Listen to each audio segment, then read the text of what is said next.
اعوذ باللہ من الشیطان الرجیم بسم اللہ الرحمن الرحیم یا ایہا الذین آمنوا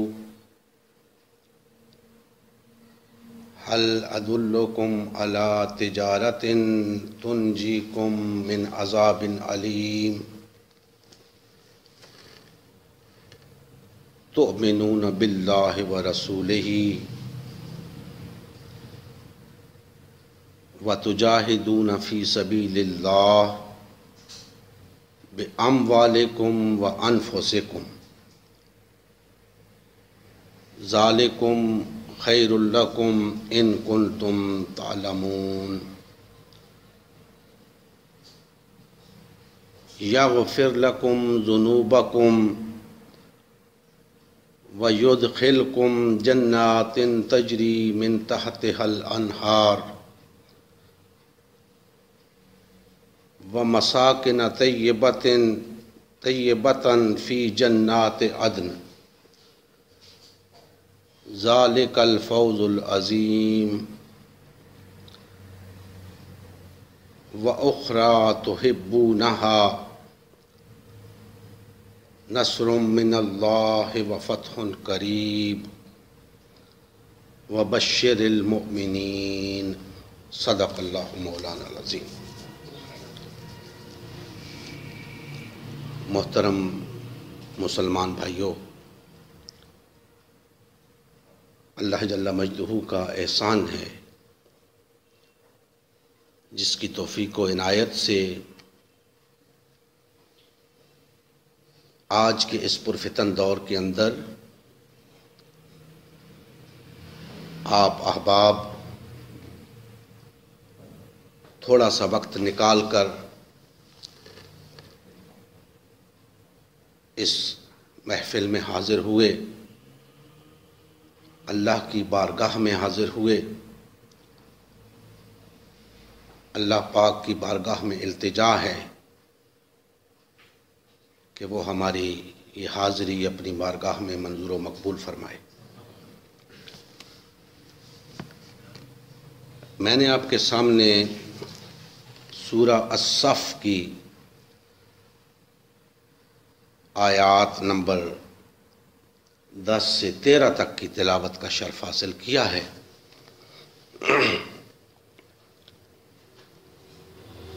ان آیات مقدسہ کے حوالے سے کہنے کو تو بہت کچھ ہے، تاہم کوشش کروں گا کہ انتہائی مختصر وقت کے اندر ایک آدھ نقطہ آپ بھائیوں کے گوش گزار کر سکوں تاکہ ہمارے یہاں آنے کا مقصد پورا ہو سکے۔ اللہ جل مجدہ نے ارشاد فرمایا، اے دعوی ایمان رکھنے والوں، یاد رکھیں کہ یا ایہا الذین آمنوا کا صیغہ جہاں بھی قرآن مجید کے اندر استعمال ہوا تو وہ دعوے ایمان رکھنے والوں کے لیے ہوا، کیونکہ اس میں مومنین بھی شامل ہوتے ہیں، منافقین بھی شامل ہوتے ہیں، لہٰذا جب سب کو مخاطب کیا جاتا ہے تو اللہ جل مجدہ یا ایہا الذین آمنوا کہہ کر خطاب فرماتے ہیں۔ اس میں کمزور ایمان والے بھی ہوتے ہیں، پختہ ایمان والے بھی ہوتے ہیں۔ گویا ہر طرح کے وہ لوگ جو کسی نہ کسی حوالے سے اپنے آپ کو دائرہ اسلام میں شمار کرتے ہیں اور اپنے آپ کو ایمان والا کہلاتے ہیں،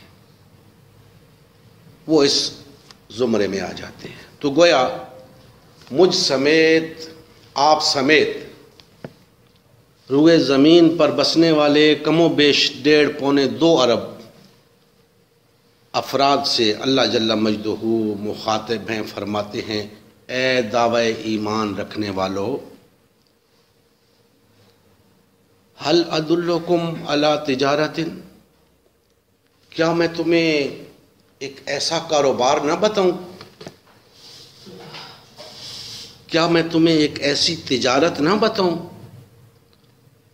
تنجیکم من عذاب علیم، جو تمہیں عذاب علیم سے نجات دلا دے۔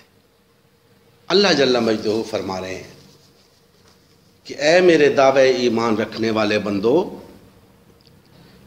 میں تمہیں ایک ایسا کاروبار بتاتا ہوں، ایک ایسی تجارت بتاتا ہوں جو تمہیں ہر غم سے نجات دے دے گی، ہر عذاب سے نجات دے دے گی۔ تو گویا اللہ جل مجدہ سوالیہ انداز میں فرما رہے ہیں کہ کیا میں تمہیں وہ کاروبار نہ بتا دوں جو تمہیں عذاب علیم سے نجات دے دے۔ تو اگر ہم اس پہ آمادگی کا اظہار کریں تو پھر اگلی بات بنتی ہے۔ اگر یہ 1.5-2 ارب افراد اللہ جل مجدہ کے اس وعدے پہ اعتبار کرتے ہوئے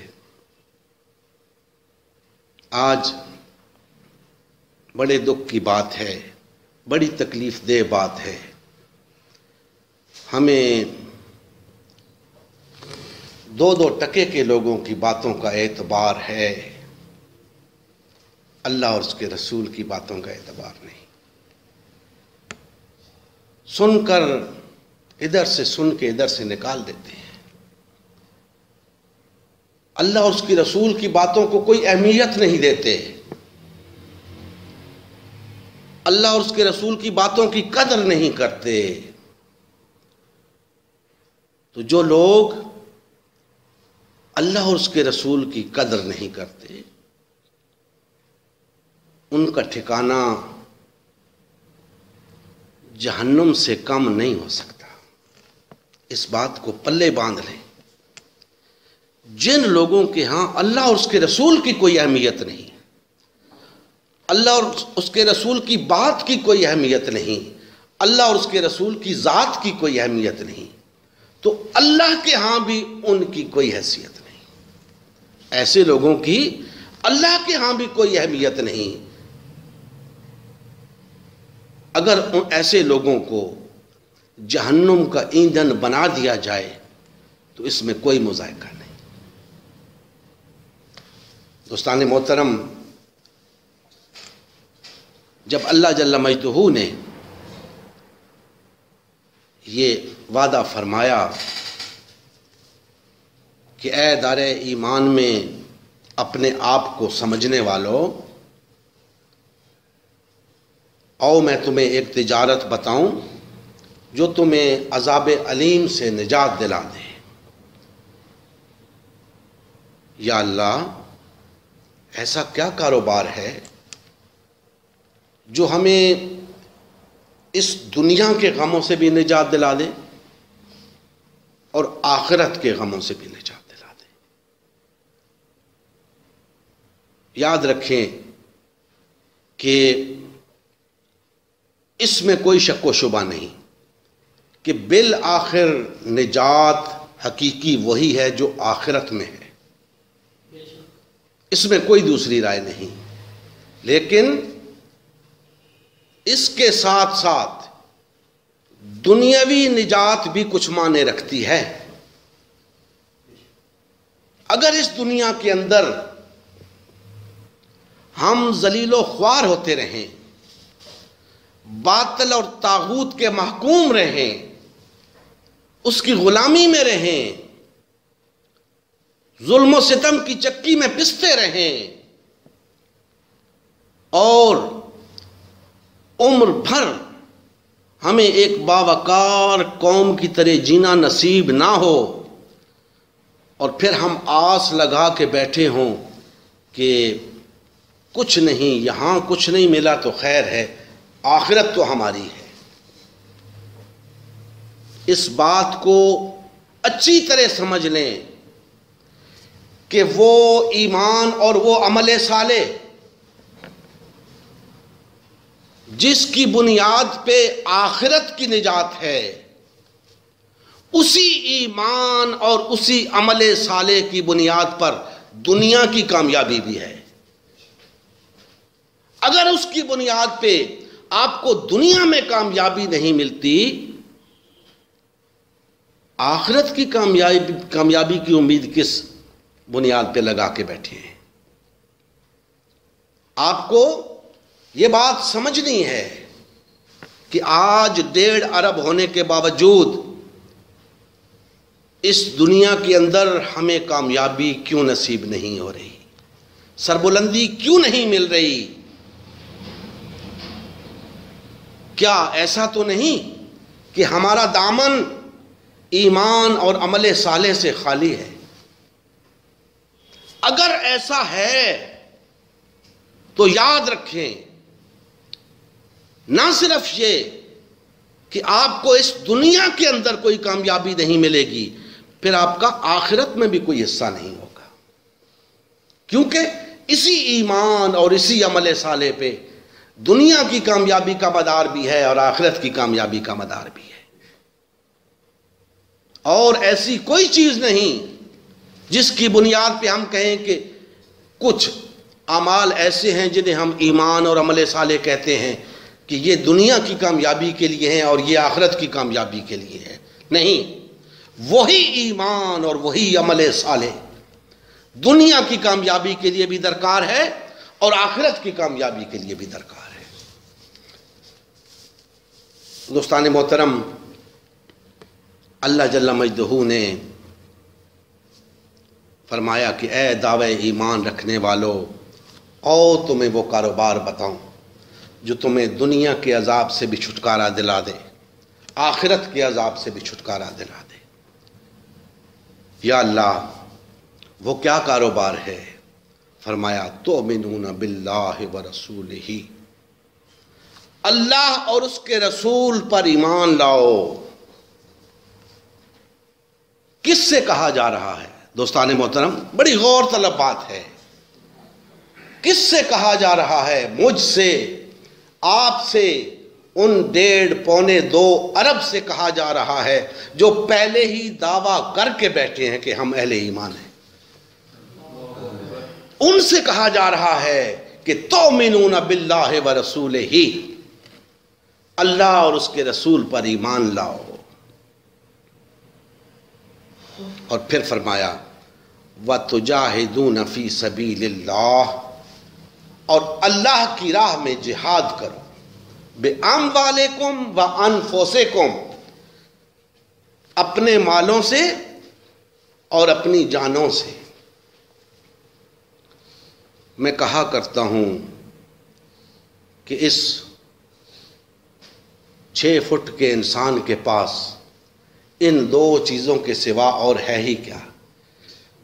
یا اس کے پاس مال ہے یا اس کے پاس یہ 6 فٹ کا جسم ہے، اور کچھ نہیں۔ اس کی کل کائنات یہی ہے، اور اللہ جل مجدہ فرما رہے ہیں کہ اس کائنات کو میرے راستے پر لے آؤ۔ یہ جو تمہاری کل کائنات ہے، تمہارا یہ جسم اور تمہارا مال، اسے میرے راستے میں لگا دو۔ دوستان محترم، آج صرف اتنی بات آپ بھائیوں سے کرنا چاہتا ہوں کہ یہ اہل ایمان کو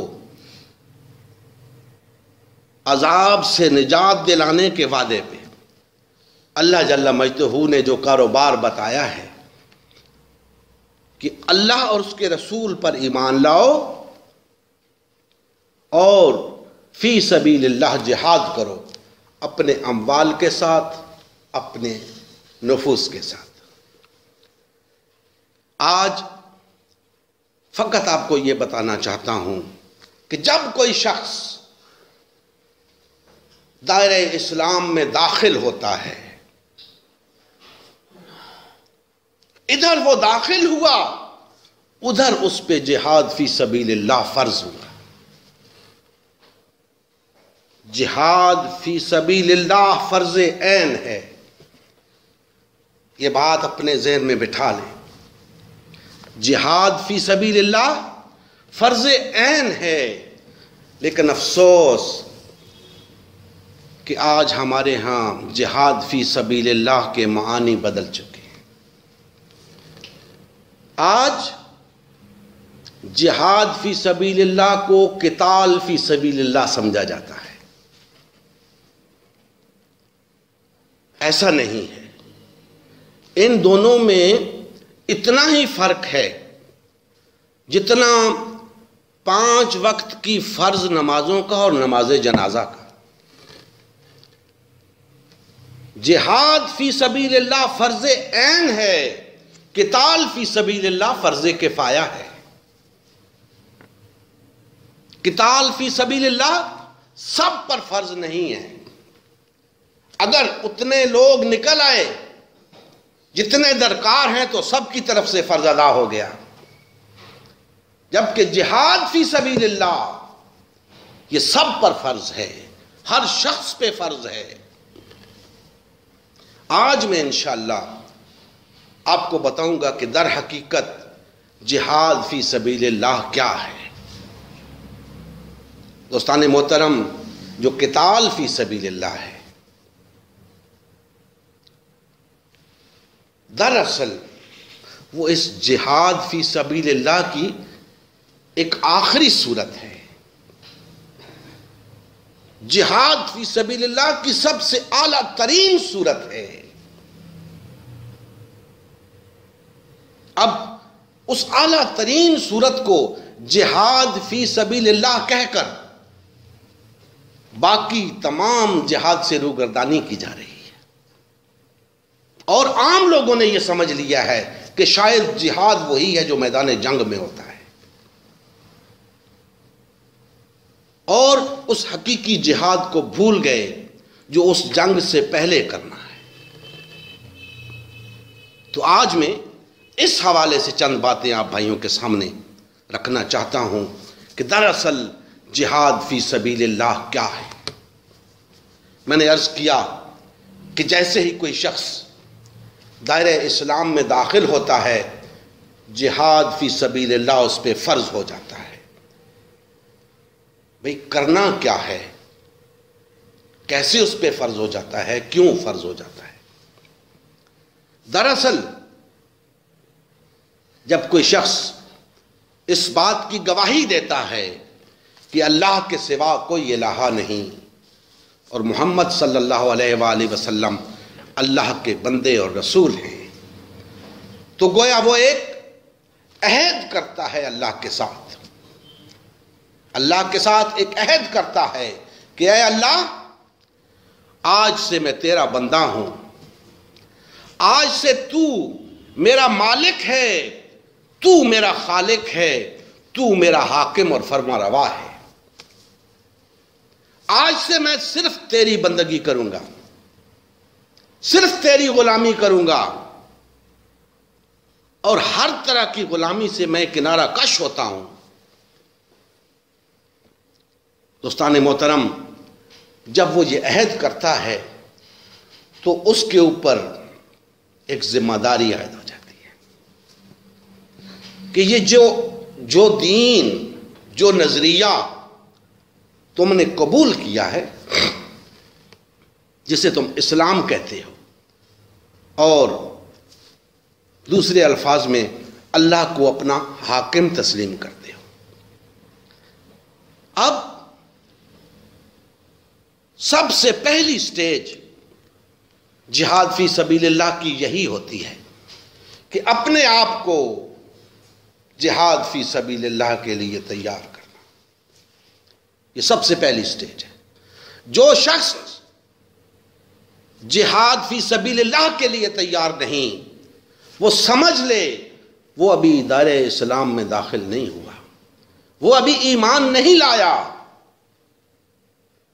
میں نے آپ کے سامنے آیت مبارکہ پڑھی ہے کہ اللہ جل مجدہ نے فرمایا ہے کہ تؤمنون باللہ ورسولہ وتجاہدون فی سبیل اللہ، ایمان لاؤ اور جہاد کرو۔ ایمان لانے کے فوراً بعد، یعنی اس اقرار کے بعد کہ اشہد ان لا الہ الا اللہ و اشہد ان محمد عبدہ و رسولہ، جہاد فی سبیل اللہ فرض ہو گیا۔ اب اگر کوئی شخص جہاد فی سبیل اللہ سے انکاری ہے یا اس سے بھاگتا ہے، اسے یہ بات جان لینی چاہیے کہ اس کا اسلام کے ساتھ ابھی تک کوئی تعلق قائم نہیں ہوا، ایمان ابھی تک اس کے دل میں نہیں اترا، اس کا یہ دعویٰ محض اقرار ہے۔ اگر وہ واقعتاً عذاب علیم سے نجات چاہتا ہے تو اسے جہاد فی سبیل اللہ کے لیے اپنے آپ کو تیار کرنا ہوگا۔ اب یہ جہاد فی سبیل اللہ کے لیے تیاری کیا ہے کہ سب سے پہلے وہ اس بات کے لیے تیار ہو اور اللہ سے عہد کرے کہ اے اللہ، میں اس روئے زمین کے اوپر اب صرف تیری حکمرانی دیکھنا چاہتا ہوں، اس کے لیے میں تیار ہوں، اور میں اپنا مال بھی پیش کرتا ہوں، میں اپنا آپ بھی پیش کرتا ہوں۔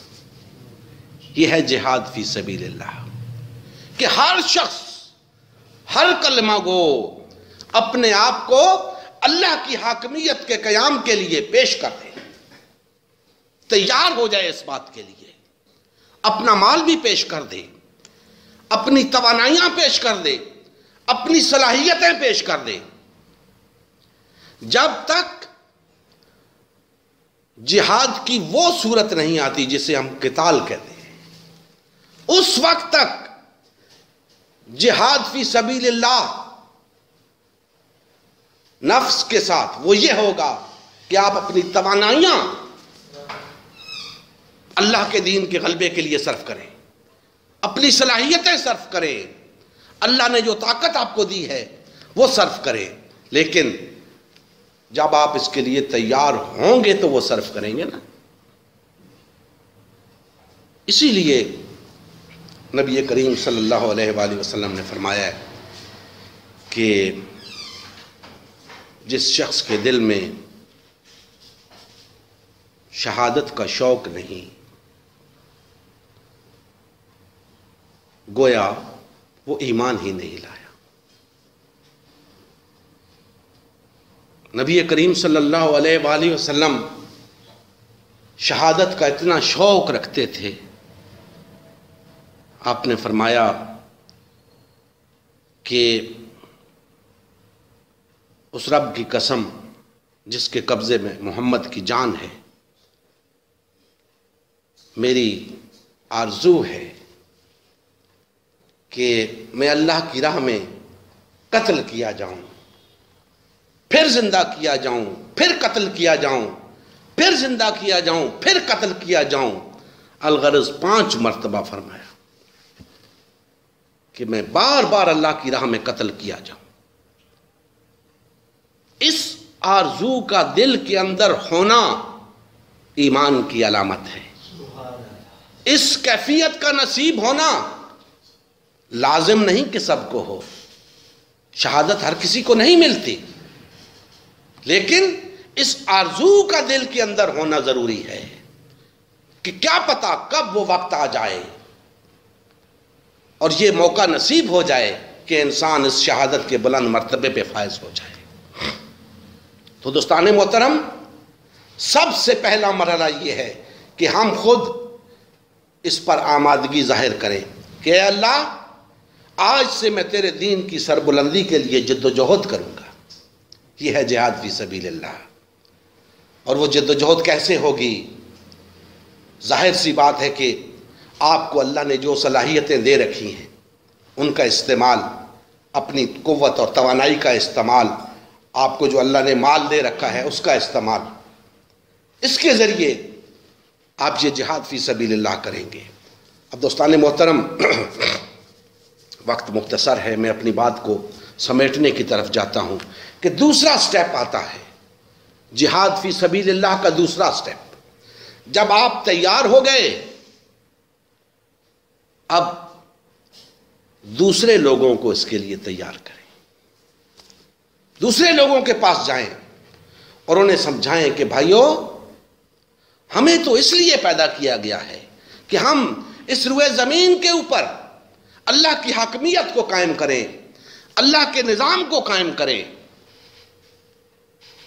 تاکہ انسانیت جو ابھی تک دائرہ اسلام میں داخل نہیں ہوئی، سب کے سب اس نظام سے فائدہ اٹھا سکے، یہاں سے ظلم و ستم کا خاتمہ ہو، امن قائم ہو، انصاف ملے لوگوں کو، معاشی خوشحالی ہو، قتل و غارت گری کا خاتمہ ہو، بے حیائی کا خاتمہ ہو، ہر طرح کے منکرات کا خاتمہ ہو اور معروفات عام ہوں، اللہ کے احکام قبول کیے جائیں، اللہ کے احکام نافذ کیے جائیں۔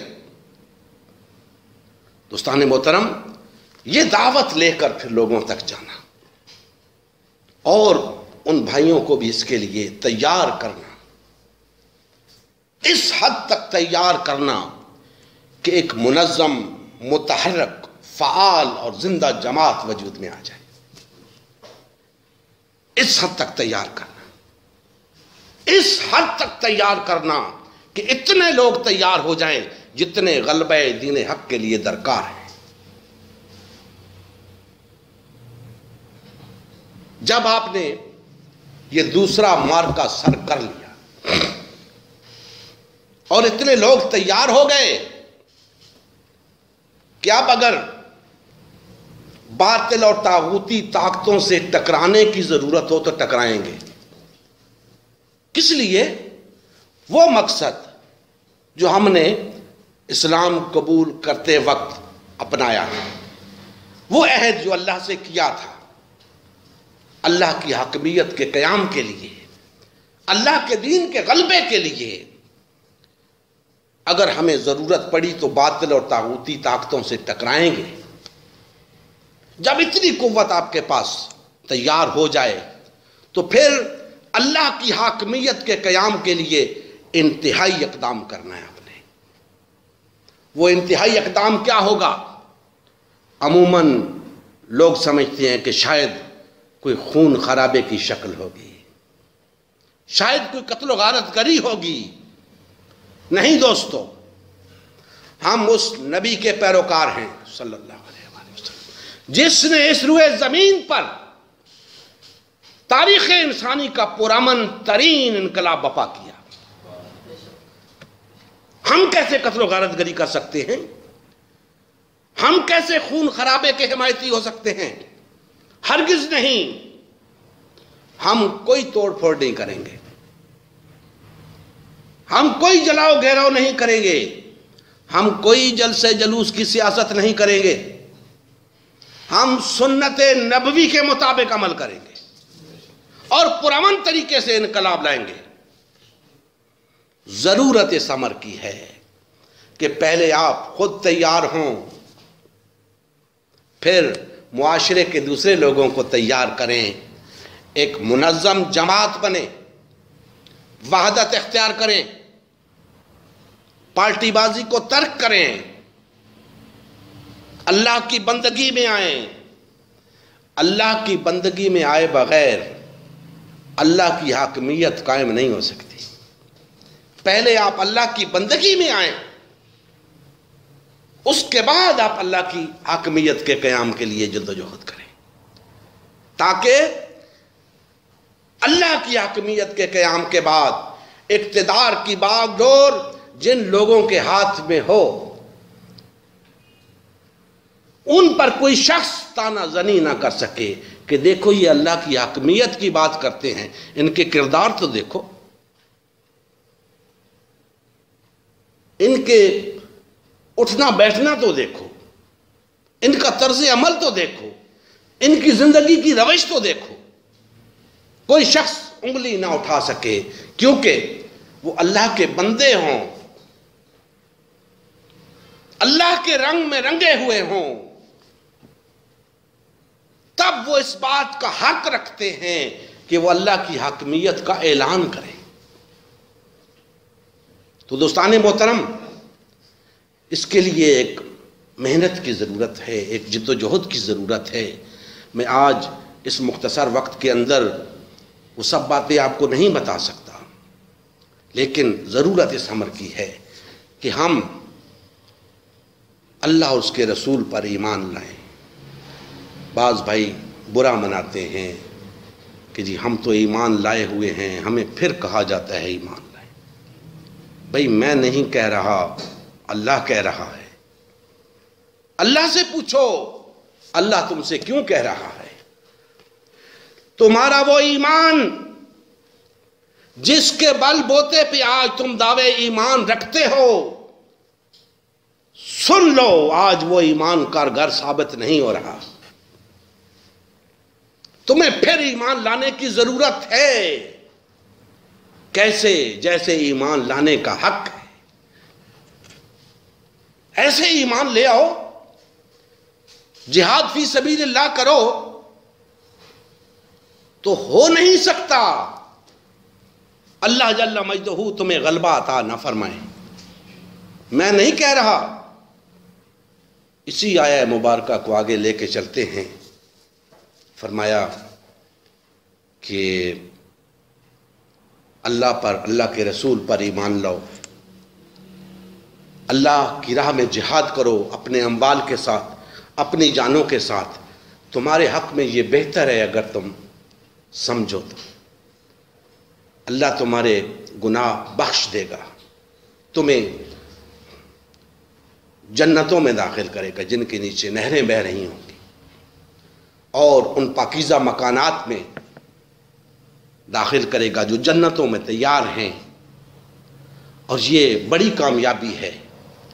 اور پھر آخر میں 13 نمبر آیات میں فرمایا وَأُخْرَى تُحِبُّونَهَا، اور ایک اور چیز آخر میں جسے تم پسند کرتے ہو، نصر من اللہ وفتح قریب، اللہ کی مدد تمہیں آئے گی اور ان قریب تمہیں کامیابی عطا ہوگی۔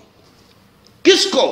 جو اللہ اور اس کے رسول پر ایمان لائیں گے، جو اس کے راستے میں جہاد کریں گے اپنے مال کے ساتھ، اپنی جان کے ساتھ۔ اللہ فرما رہا ہے کہ ان کے لیے خوشخبری ہے، وَبَشِّرِ الْمُؤْمِنِينَ، مومنین کو خوشخبری دے دیجئے کہ ان کے لیے اللہ کی مدد آئے گی۔ نصر من اللہ وفتح قریب، دو چیزوں کا ذکر کریں۔ پہلے اللہ کی مدد آئے گی، پھر فتح نصیب ہوگی۔ تو دوستان محترم، آج اللہ کی مدد کیوں نہیں آ رہی؟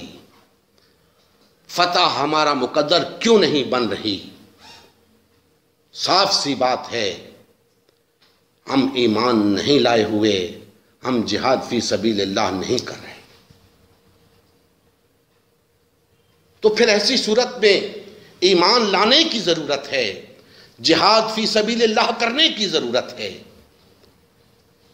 کسی کو برا منانے کی ضرورت نہیں۔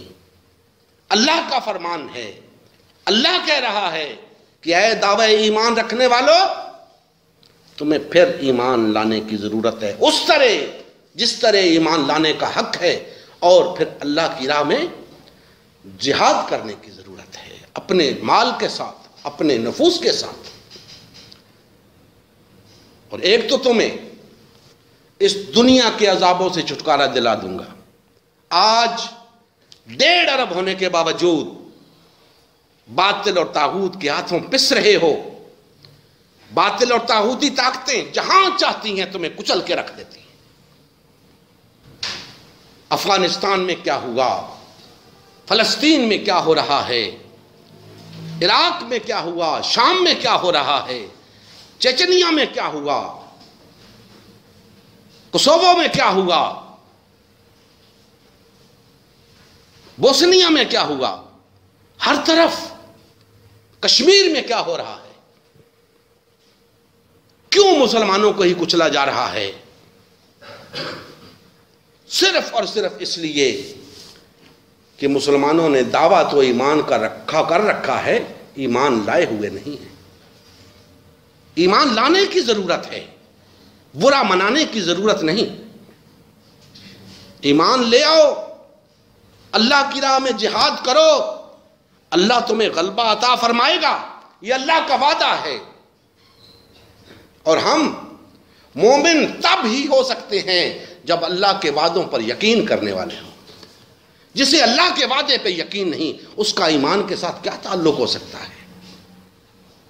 دوستان محترم، آج کی اس گفتگو کے اندر یہی بات آپ بھائیوں تک پہنچانی مقصود تھی کہ جہاد فی سبیل اللہ در حقیقت فرض عین ہے، اور ہم سب پہ اسلام قبول کرتے ہی فرض ہو گیا، اور اس کی ادائیگی کا طریقہ یہ ہے کہ پہلے خود تیار ہو جائیں اللہ کی حاکمیت کے قیام کے لیے، پھر معاشرے کے لوگوں کو اس کے لیے تیار کریں، اور پھر جب اتنی تعداد میں ہو جائیں جتنی کہ غلبہ دین کے لیے درکار ہیں، پھر آگے قیادت کا کام ہوتا ہے کہ آپ کو کس طرف لے کے جانا ہے، کس طریقے سے پھر اس آخری مرحلے کو طے کرنا ہے، وہ بتانے کا آج وقت نہیں۔ آج ضرورت ہے تو اس امر کی کہ خود تیار ہوں، لوگوں کو تیار ہوں۔